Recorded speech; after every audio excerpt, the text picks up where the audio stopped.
ब्लूबेरिनी ऑक्टोपसीनी की कहानी। एक दफा की बात है, समंदर की गहराइयों में एक नन्ही सी ऑक्टोपस रहती थी। उसका नाम था ऑक्टोपसीनी। वो बड़ी तजस्सुस भरी थी और हर रोज नए नए समंदरी राज तलाश करती थी। एक दिन तैरती तैरती उसे एक चमकीली नीली बेरी दिखाई दी। वो बेरी आम नहीं थी, बल्कि एक जादुई और जहरीली ब्लूबेरी थी। ऑक्टोपसीनी ने तजस्सुस में आकर वो बेरी खा ली। पहले तो उसके रंग बदलने लगे, कभी वो नीली, कभी चमकदार और कभी बबल से भरी लगने लगी।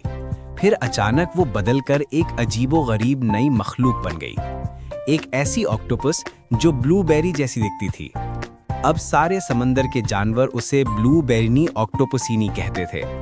वो जब भी तैरती तो उसके जिस्म से ब्लूबेरी की खुशबू निकलती और जहां भी जाती वहां नीला नीला जादू फैल जाता। समंदर के तमाम मखलूकात, मछलियां, केकड़े और जेलीफिश हैरत से उसे देखने लगे।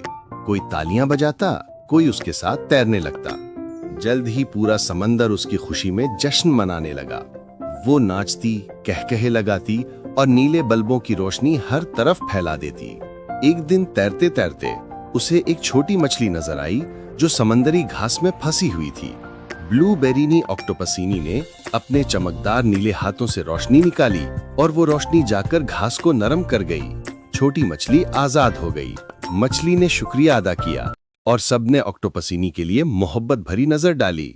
उस दिन से समंदर के सब जानदार उसे अपना हीरो मानने लगे। रात के वक्त जब चांद की रोशनी पानी में उतरती तो दूर कहीं नीले बल्बों की चमक दिखाई देती। वो थी ब्लूबेरिनी ऑक्टोपसीनी, समंदर की जादुई मुहाफिज। Moon, octopus, ब्लूहा।